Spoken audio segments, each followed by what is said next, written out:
Assalamualaikum warahmatullahi wabarakatuh. Madayaw, maayong adlaw kaninyong tanan. Magandang araw sa inyong lahat. Sa ating mga kababayan, sa iba't ibang panig ng mundo, ako ay nakikiisa sa inyong maligayang pagsalubong ng bagong taon. Ang taong 2024 ay sumubok sa ating katatagan at humulma sa atin bilang isang sambayanang naninindigan para sa katarungan at kaunlaran.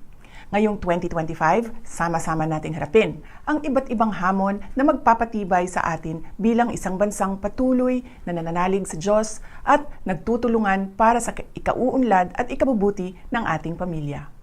Sa ating pagsalubong sa bagong taon, ako ay nagpapasalamat sa inyong walang sawang pagmamahal sa bayan na ipinamalas ninyo sa inyong pagsusumikap, pagtitiis at pagtsatsagang magkaroon ng mas magandang kinabukasan. Ang lahat ay para sa Diyos, sa bayan at sa bawat pamilyang Pilipino.